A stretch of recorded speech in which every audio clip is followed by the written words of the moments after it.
Salut à toi, j'espère que tu vas bien et aujourd'hui j'aimerais te parler de productivité et d'aménagement intérieur pour mieux te sentir. En effet, l'environnement a un impact direct et aussi un impact très puissant sur sa psychologie. On est productif de manière différente dépendant de notre environnement, mais aussi de ce que l'on vient de faire préalablement.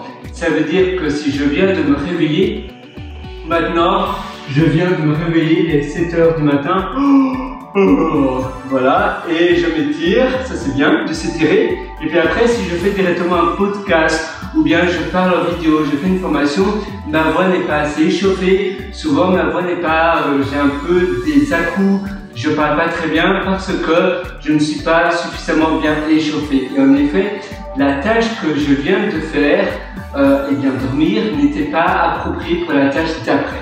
Cependant, si je vais en soirée, je bois un petit peu, je bois quelques verres, je parle pas mal avec mes collègues, mes amis, ma copine, et puis après, je fais une vidéo comme maintenant, une petite session en vidéo ou bien un podcast, ma voix aura été échauffée et je serai beaucoup mieux pour parler parce que voilà, avant je parlais bien à mon aise au pub, au bar ou bien au coffee shop et maintenant je suis ici, je parle, ma voix est habituée, c'est simplement une continuité.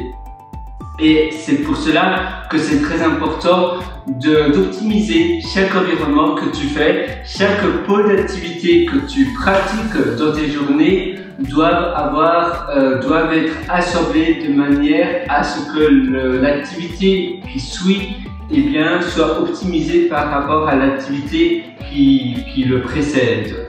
Ça veut dire, par exemple aussi, j'avais mis un autre exemple. Personnellement, j'ai remarqué que ça fonctionne très bien pour moi et j'ai lu ça dans quelques ouvrages que méditer après un long exercice physique, par exemple courir dehors, et puis après, je suis fatigué, je médite parce que mon corps a été vraiment en activité constante, et bien la méditation sera beaucoup plus efficace que si je médite dès le lever, parce que souvent d'ailleurs on conseille de méditer au lever, mais on risque de s'endormir en méditant, ou bien voilà, c'est pas l'idéal, on est souvent pressé le matin, même si normalement il ne faudrait pas être pressé le matin parce que le matin que tu te réveilles c'est le moment le plus important de la journée, c'est aussi la fondation de ta journée, et si tu commences la journée de manière positive, il y a de grandes chances que la continuité de ta journée soit positive. L'inverse est aussi correct, ça veut dire que si tu commences ta journée de manière négative, malheureusement, il y a de grandes chances que la continuité de ta journée soit négative parce que tu as commencé ta journée de manière un peu négative et donc ton mindset va rester un peu négatif et puis les choses qui vont continuer après, vu que tu es dans des pensées négatives, tu n'as pas un très bon moral, tu n'es pas très enthousiaste et donc tu vas peut-être pas prendre les bons choix, il va t'arriver peut-être plus de péripéties et voilà, et finalement ça fait un cercle vicieux. Donc il faut toujours, en fait le mindset que au lever a un impact sur la suite de ta journée. Si tu commences bien ta journée, le reste va bien continuer. Si tu commences mal ta journée, le reste va moins bien se passer. C'est pas non plus nécessairement toujours vrai, non, heureusement d'ailleurs, mais c'est pour cela que c'est toujours bien d'optimiser sa matinée. Et quand tu es pressé, tu te réveilles vite, tu dois vite prendre le petit déjeuner, puis tu dois vite filer, c'est pas très agréable. Si tu te réveilles à 5h30 du matin, 6h du matin et que tu as un long laps de temps avant de commencer les obligations de ta journée, ça ira beaucoup plus simplement, beaucoup plus doucement.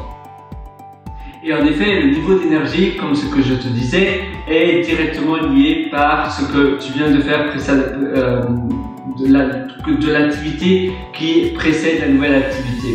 Et je le vois tous les jours personnellement, le soir je suis aussi meilleur pour programmer, pour faire de la programmation. En journée, je suis meilleur pour écrire par exemple. Si je marche ou je fais une balade et après que j'écris, j'ai aussi davantage d'inspiration. Donc voilà, l'environnement, ça a un impact sur ta vie complète. Et la vie, en effet, est trop courte pour ne pas être optimisée par rapport aux environnements, par ce que tu fais, parce que tu n'as qu'une seule vie. Et quand tu perds du temps de ta vie, eh bien, quand tu perds du temps de tes journées, tu perds de la vie. Finalement, tout ce que tu as dans la vie, c'est en réalité bien un asset, un patrimoine. Tout ce que tu as a une fin, en effet, et si tu réalises pas la journée que tu as envie de réaliser, après tu vas moins bien te sentir. Et pour moi, le but de la vie, c'est d'être heureux. La seule chose que tout le monde a dans ces journées, c'est la vie. C'est du temps pour faire des choses, pour fabriquer de nouvelles choses. Et aussi pour fabriquer de la valeur qui va souvent te donner en retour de l'argent. Donc à nouveau, je te conseille vraiment de porter ton attention sur comment commencer bien ma journée.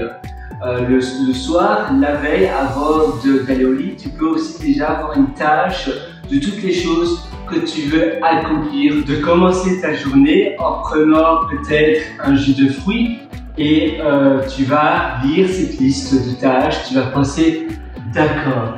Alors ma journée, elle va commencer par ça, ça et ça. Hier soir, j'ai écrit que je vais faire cela. Eh bien, je vais commencer par ça. Et le mieux, c'est aussi d'optimiser et de savoir quel ordre tu vas faire chaque tâche déjà la veille. Déjà mettre matin 1, 2, 3, après-midi 4, 5, 6, soir 7, 8, 9. Et puis à la fin de la journée, tu vas donner un score à ta journée de 0 à 10 par exemple, et tu vas te dire voilà ma journée, comment je la trouve, point de vue de l'accomplissement, point de vue de mon bonheur personnel. Et en général, combien je mettrais comme note de 0 à 10.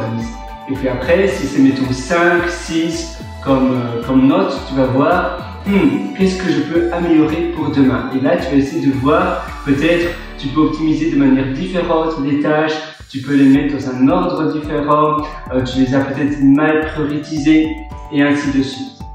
Voilà, c'est tout pour cette session.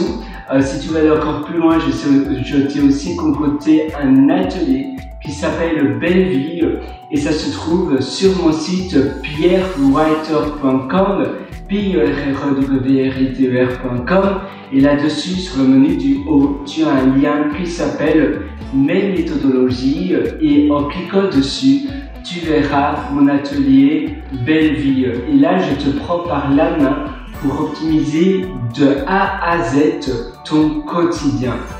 Cet atelier est long, c'est un très long atelier qui dure plusieurs heures et je le mets continuellement à jour. Je supprime des choses qui sont obsolètes, j'ajoute de nouvelles choses tout le long de ma vie. À chaque fois que je découvre de nouvelles choses, je le mets à jour. J'ai aussi publié un livre qui s'appelle Le succès est presque là, n'est pas loin, et ça se trouve aussi sur mon site pierrewriter.com. Tu as un lien qui t'amène directement sur Amazon. Sur ce, moi je te souhaite tout le meilleur. À nouveau, optimise ta vie dès maintenant, aujourd'hui. Ne remets pas à plus tard ce que tu veux accomplir aujourd'hui. Il suffit de le faire et ta vie, elle t'appartient à toi. À nouveau, ton temps, c'est le seul asset, c'est ton patrimoine. Et avec ton temps, finalement, tu peux créer des choses, tu peux générer des choses, tu peux rendre ta vie heureuse, mais aussi malheureuse. C'est pour cela qu'il faut vraiment faire attention de ne pas aller de l'autre côté, du côté où tu te sens moins bien, plus malheureux. Non, tu dois être heureux du matin au soir. C'est un peu impossible de tout le temps peut-être heureux non-stop parce qu'à nouveau, finalement, le bonheur, c'est une humeur, il y a des hauts et des bas. Mais c'est bien d'optimiser son quotidien, les tâches que l'on fait, les pôles d'activité que l'on pratique et ainsi de suite, et aussi d'avoir des pôles d'activité qui sont variés. Ça veut dire que si tu restes du matin au soir sur ton ordinateur, eh bien tu seras moins épanoui que si tu as eh bien un pôle d'activité qui est peut-être plus social durant ta journée, et puis un autre qui est plus intellectuel, et puis un autre qui est plus une activité manuelle, et puis après tu as peut-être une activité un peu plus de repos, de méditation, et puis enfin tu as peut-être une activité de sieste, une activité où tu envoies peut-être de la gratitude et autre chose, ou une activité de lecture qui fait aussi appel à l'activité intellectuelle. Voilà, à très bientôt et je te souhaite une excellente vie du fond du cœur.